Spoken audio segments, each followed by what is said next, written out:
اور اس سب کے بیچ امریکی صدر جو بائیڈن کا کہنا ہے کہ نیٹو افواج یوکرین روس جنگ میں شامل نہیں ہوں گی۔ جو بائیڈن نے صاف طور پر کہا کہ روس کو یوکرین پر حملے کی سنگین قیمت چکانی پڑے گی۔ انہوں نے روس کے تمام دعووں کو جھوٹ پر مبنی قرار دیا۔ بائیڈن نے کہا کہ ہم 4 بڑے روسی بینکوں پر پابندیاں عائد کرنے جا رہے ہیں۔ یہ بھی انہوں نے کہا کہ روس اب امریکہ سے زیادہ پیسے نہیں کما سکے گا۔ بائیڈن کے مطابق G7 ممالک مل کر روس کو جواب دیں گے۔ امریکی صدر جو بائیڈن نے کہا کہ میرا روسی صدر پوتن سے بات کرنے کا کوئی ارادہ نہیں ہے۔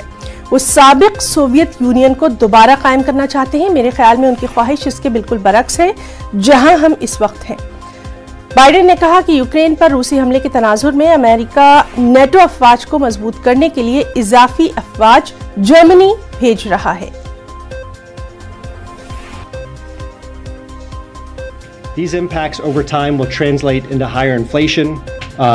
We've intentionally scoped our sanctions to deliver severe impact on the Russian economy while minimizing the cost to the US as well as our allies and partners. To be clear, our sanctions are not designed to cause any disruption to the current flow of energy from Russia to the world. We've carved out energy payments on a time-bound basis to allow for an orderly transition of these flows away from sanctioned institutions. And we provided other licenses to provide for an orderly wind down of business.